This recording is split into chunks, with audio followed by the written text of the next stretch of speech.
ప్రజాచేతం నేను మీ చంద్రుని. ప్రస్తుతానికి మనం నెల్లూరు జిల్లా సమీపంలోని ఉమ్మడి నెల్లూరు జిల్లా మరియు తిరుపతి జిల్లా సంబంధించిన ఒక ముఖ్యమైన కుటుంబం సంబంధించిన రాజకీయంలోనే చాణిక్యమైన కుటుంబం. ఒకప్పుడు ఢిల్లీ నుంచి గల్లీ వరకు రాజకీయం చేసిన ఒక చాణికుడికైన నేదురుమల యొక్క కుటుంబం సభ్యుడైన రామ్ కుమార్ రెడ్డి గారి దగ్గర ఉన్నాం. ఆయన దగ్గర కొన్ని విషయాలు తెలుసుకుని సార్ నమస్తే. సార్ ఎలా ఉన్నారు? మీరు? సార్ బాగున్నాను. ఇక్కడ ఉన్న మీ బ్రదర్ పురుగుల రామకృష్ణ గారు కానీ ఇక్కడ ఉన్న వాళ్ళ వియ్యంకుడు కొండేపాటి గిటార్ ప్రసాద్ గారు కావచ్చు కానీ కొంతమంది సభ్యుడు కానీ మీ మీద పక్షపాతిక రాజకీయం చేసి మిమ్మల్ని వాడగొట్టాలని ఒక ధీమాతో ఉన్నారని కూడా అంటున్నారు. దానికి మీరేమంటారు? ఎందుకు ఇంతమంది మీ మీద ఇలా ఓడించాలని ఒక పట్టుదలతో కలిగి ఉన్నారని జగన్మోహన్ రెడ్డి గారు కూడా సింగిలే. నా బలం చాలదు అని గుర్తించినప్పుడు నలుగురిని కలెక్ట్ చేసుకోవటం సహజం. కానీ ఎంతమంది కలెక్ట్ చేసుకున్నా ఇక్కడ వెంకటగిరిలో కూడా ఎంతమంది కలిసికట్టుగా వచ్చినా final result YSR Congress party Nedurumalli Ram Kumar Reddy గెలుస్తున్నాడు ఎమ్మెల్యే. సార్ ఇప్పుడు ఎక్కడ ఏ విధంగా లేకుండా ఈ యొక్క వెంకటగిరిలో అభివృద్ధి లేదంటున్న ప్రజలకి మీరు ముందుగా గెలిచే ముందు వాళ్ళకి ఏ అవకాశం ఇస్తున్నారు?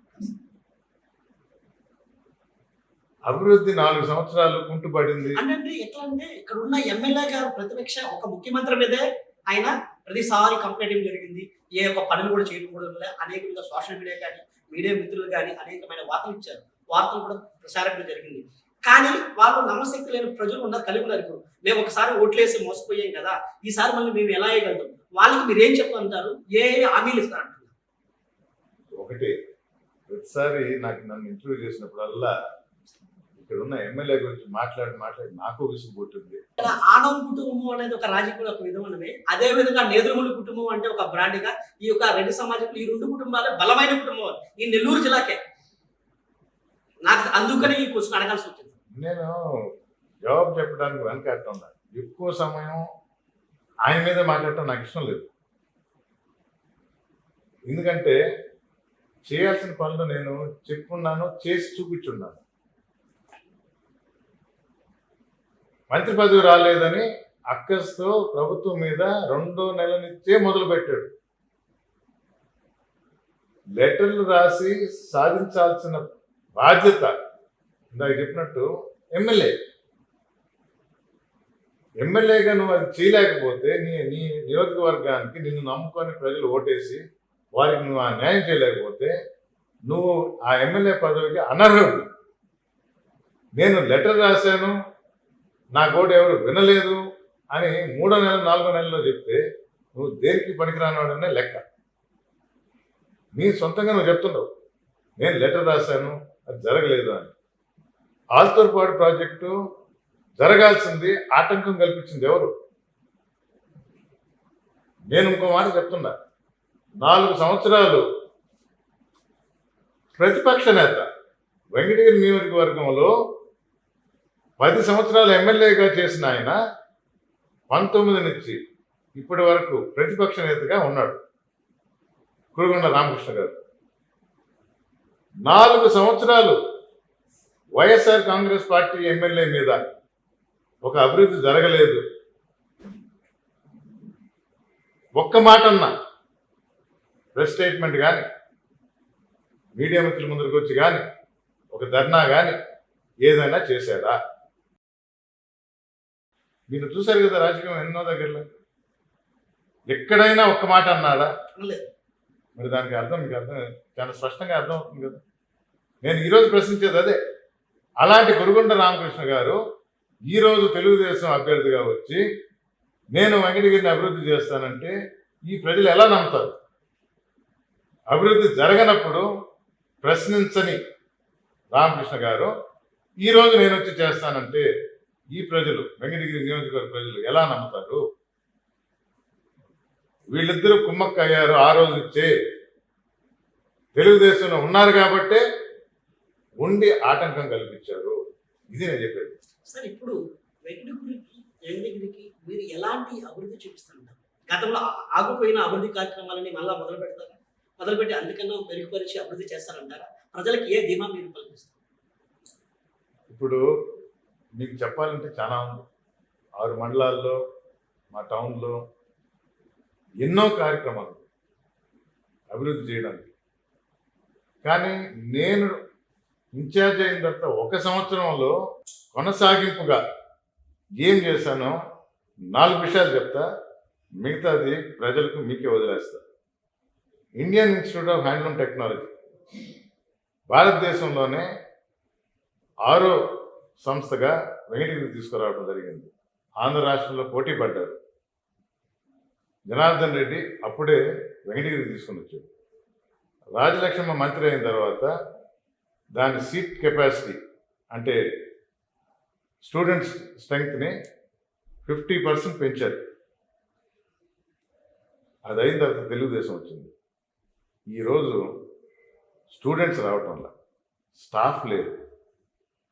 14 సంవత్సరాలు 10 సంవత్సరాలు తెలుగుదేశం ఎమ్మెల్యే ఉన్నాడు, 4 సంవత్సరాలు ముసుగు కప్పిన తెలుగుదేశం ఎమ్మెల్యే ఉన్నాడు.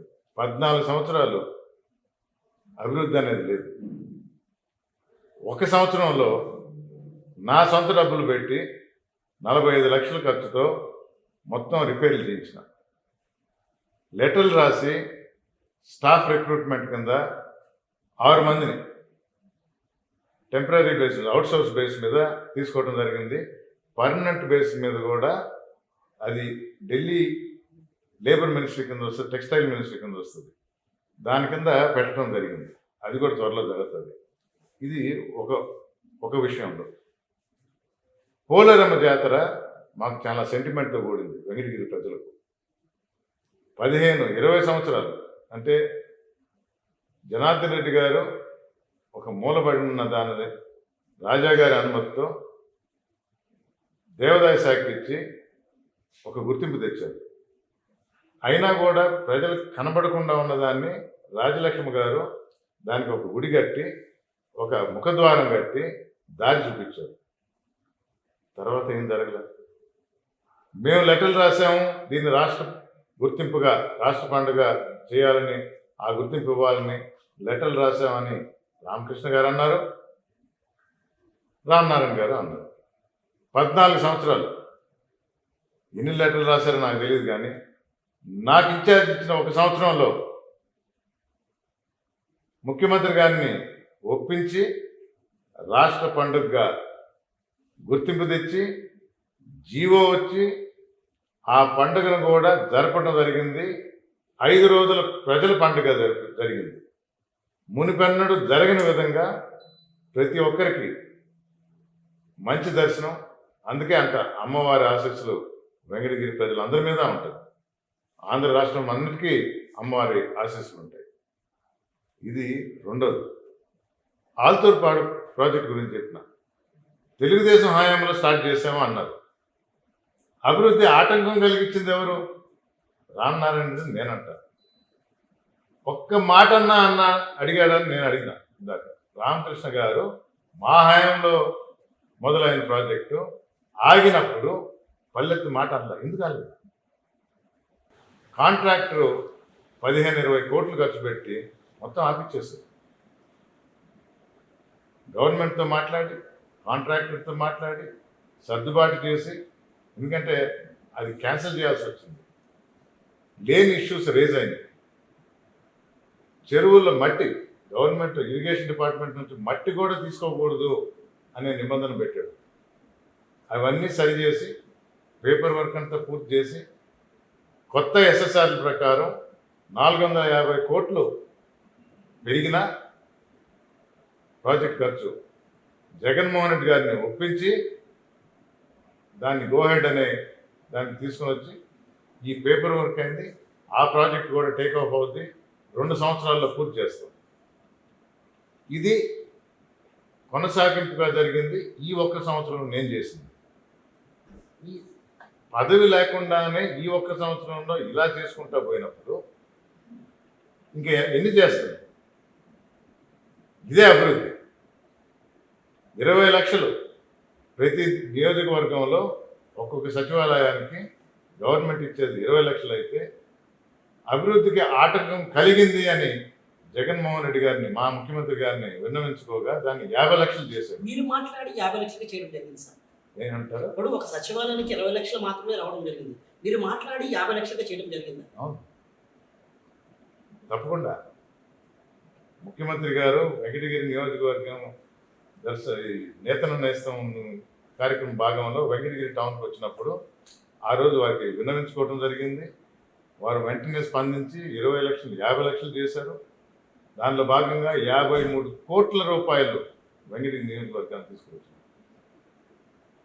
రోడ్లు, సీసీ రోడ్లు, డ్రైనేజ్లు, అవసరమైన దగ్గర పోల్స్, బోర్లు, చిన్నవైనా చాలా చేయాల్సింది.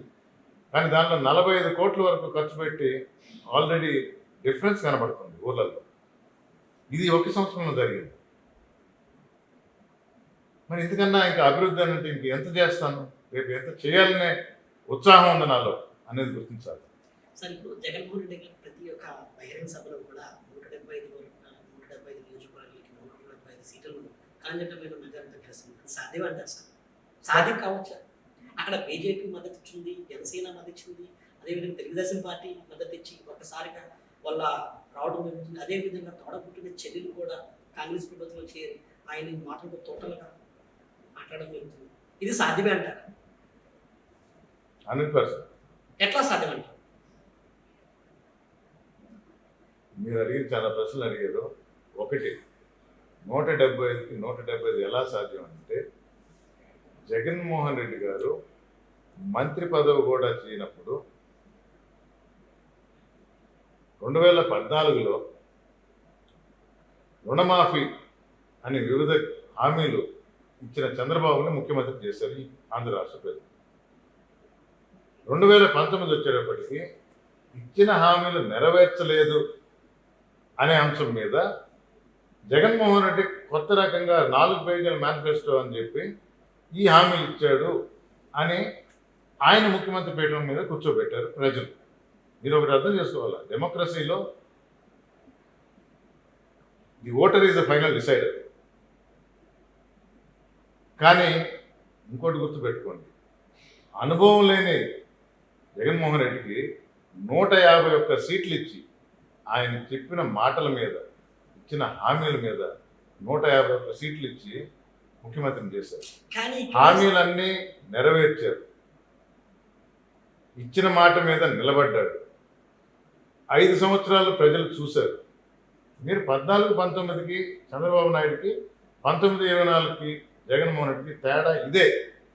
రాజకీయంగా నాకున్న అనుభవంతో చెప్తున్నా, ఏమీ లేనప్పుడు మాటల మీద 151 సీట్లు ఆంధ్ర రాష్ట్ర ప్రజలు ఇస్తే, ఇచ్చిన మాట నిలబెట్టుకొని చేసిన వాగ్దానాలు, హామీలు నెరవేర్చి 2 సంవత్సరాలు కరోనా ఉన్నా కూడా వెనకడుగేయకుండా చేసిన ముఖ్యమంత్రి జగన్మోహన్ రెడ్డిని మరొకసారి ముఖ్యమంత్రి ఎందుకు చేయరు ఈ ఆంధ్ర రాష్ట్ర ప్రజలు? మరి చేయాలన్నప్పుడు ఏమీ లేనప్పుడే 151 ఇచ్చినప్పుడు ఇన్ని చేసిన తర్వాత ఆ బ్యాలెన్స్ 24 కూడా వస్తాయి, 175 వస్తాయి. ఇది ఒకటే చాలు సార్. ఇప్పుడు గత 2019లో ఈ ఉమ్మడి నెల్లూరు జిల్లాలో 10కి 10 వైసీపీ జిల్లా ఖాయం చేసుకుంది. కానీ ఈసారి మాత్రం చాలా తక్కువగా మీ పార్టీలో గెలిచిన కొంతమంది ఎమ్మెల్యేలు వలసి టీడీపీకి వెళ్ళడం కూడా జరిగింది. దీని మీద ఇక్కడ ఎంతోమంది ఎంపీలు కూడా అక్కడి నుంచి ఉమ్మడి జిల్లా నుంచి ఎంపీ అభ్యర్థిగా విజయసాయి రెడ్డి గారు కూడా వేయడం జరిగింది. దీంతో నేదురుమల్లి కూడా పెట్టడం జరిగింది. కానీ జగన్మోహన్ రెడ్డి గారి ఈ జిల్లా మీద కొంచెం పట్టిపోయిందని కూడా ప్రజలు భయపడుతున్నారు. ఆ 10కి 10 సీట్లు రాకుండా పోతాయేమో అని అనుకుని కూడా ధీమాన పడుతుంది. దీనికి మీరేమంటారు? మీకు వచ్చిన రిపోర్ట్ పూర్తిగా అవాస్తవం అని అంటారు. సార్, అక్కడ నెల్లూరు సిటీ మీద ఎంపీ అభ్యర్థిగా వేమిరెడ్డి ప్రభాకర్ రెడ్డి అతను బలమైన క్యాండిడేట్ కూడా ప్రజలు కూడా అనుకుంటున్నారు. అదేవిధంగా నారాయణ కూడా అక్కడ పెట్టడం జరిగింది. అంటే విద్యారంగంలో కానీ ఒక రాజకీయంలో కానీ చంద్రబాబు నాయుడు ప్రతి ఒక్క ఆయన డైరెక్ట్గా మాట్లాడే విధానం కూడా అనుకుంటున్నాను. కానీ వీళ్ళిద్దరిని ఎదుర్కోలేక విజయసాయి రెడ్డి గారు కూడా తెచ్చి పెట్టడం కూడా అంటున్నారు. దానికి మీరేమంటారు? ఎదుర్కోలేక కాదండి, మీరు తప్పది. సార్, అక్కడ ప్రజలు అలా అంటున్నారు సార్. ప్రజల గురించి మేము చెప్తున్నాం, ఇలా అంటున్నారు. ప్రజలు అన్నాను మీరు, అది నేను ఒప్పుకోను. ఇంకా చెప్పాలంటే సరైన అభ్యర్థిని తీసుకుని వచ్చి పెట్టాడు జగన్మోహన్ రెడ్డి అని అంటున్నారు. అది వాస్తవం. ఎందుకంటే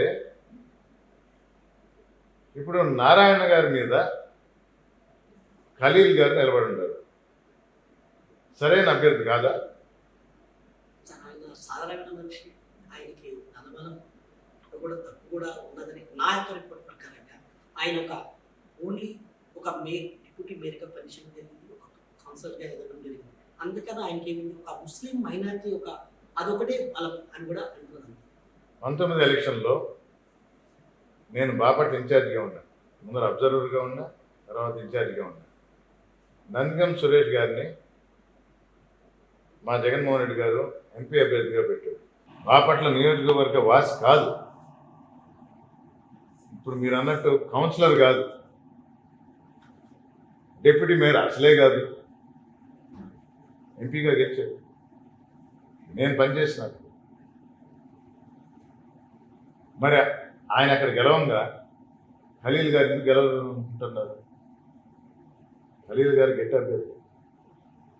నారాయణ గారికి ధనబలం అన్నారు, ఖలీల్ గారికి ప్రజాబలం ఉంది, వైఎస్ఆర్ కాంగ్రెస్ పార్టీ బలం ఉంది, జగన్మోహన్ రెడ్డి యొక్క జనం, ఆయన అభిమానులు, ఆ పార్టీ కార్యకర్తలు ప్రతి ఒక్కరూ ఖలీల్ గారు వెంటున్నారు.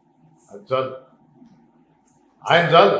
నారాయణ గారికి పేరుకి మంచి పేరు ఉంది.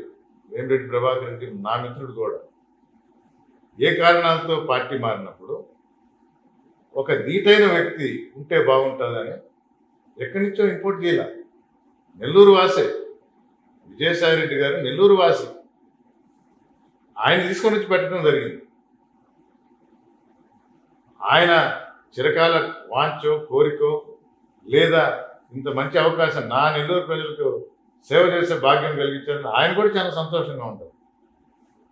అందుకని ఆయన కూడా రంగంలోకి దిగి ఆల్రెడీ ప్రూవ్ చేసుకున్నారు. రేపు అక్కడ గెలవబోయేది కూడా వైఎస్ఆర్ కాంగ్రెస్ పార్టీ. సరే, ఒక పక్క వెంకటగిరి నియోజకవర్గం పక్కన పెడితే తిరుపతి జిల్లా మొత్తం మీ చేతిలో పడడం జరిగింది. జగన్మోహన్ రెడ్డి జిల్లా మొత్తం గెలిపించడం కూడా మీకు చెప్పడం జరిగిందని కూడా ప్రజలు చెప్పడం.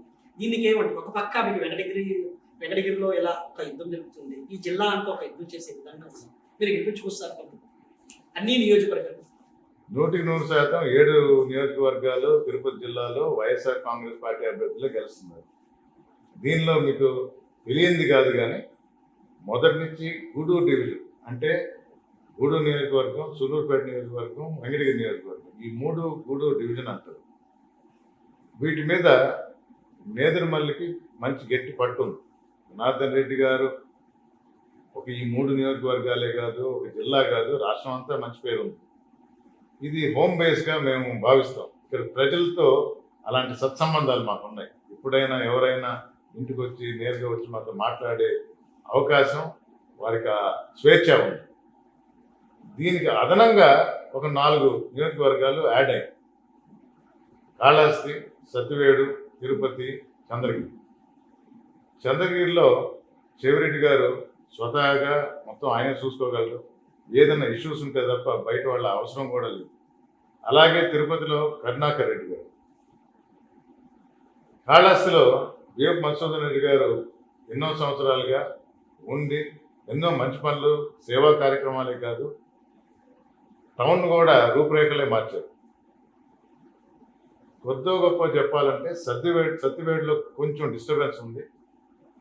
ఆ డిస్టర్బెన్స్ కూడా పెద్దిరెడ్డి రామచంద్రారెడ్డి గారు వచ్చి సరిచేయటంతో నాకు ఇదంతా అదనపు బలంగా భావిస్తాను. నా ప్రమేయం కూడా ఎక్కువ లేదు. అవసరమైన దగ్గర నేను కూడా పోయి మాట్లాడటం జరిగిందే, కానీ ఎక్కువగా సెల్ఫ్ రిలయంట్ కాన్స్టిట్యూషన్స్ అంటాం వీటిని. అంత పెద్ద అవసరం లేదు ఎక్స్టర్నల్. దానివల్ల 7 వైఎస్ఆర్ కాంగ్రెస్ ఖాతాలో పడటం ఖాయం. మీరే చూస్తారు. నాకు ఇచ్చిన బాధ్యత తప్పకుండా నెరవేరుతుంది. లాస్ట్గా ఒక చిన్న ప్రశ్న. ఈ యొక్క రేపు జరగబోయే 13వ తేదీ ఎలక్షన్కి మీ వెల్లుల్లి ప్రజలకి ఎట్లాంటి హామీలు ఇస్తున్నారు? కొత్తగా హామీలు, నేను అదే చెప్పిన, కొత్తగా హామీలు ఇవ్వాల్సిన అవసరం లేదు. నేదురుమల్లి కుటుంబం అంటేనే అవసరమైన అభివృద్ధి జరుగుతుంది. అవసరాలని గుర్తించి వారికి అందుబాటులో ఉంటాం. నమ్మిన ప్రజల్ని, నాయకుల్ని చేరదీస్తాము. వారి కోసం ఎంత దూరం అయినా పోతాము. అన్నిటికన్నా ముఖ్యం ఏంటంటే ఎవరు ఊహించని, ఎవరు అనుకోని, ఎవరు అడగని దూరదృష్టితో ఈ నియోజకవర్గానికి ఏం కావాలి అనే ఆలోచనతో నేదురుమల్లి కుటుంబం పనిచేస్తుంది.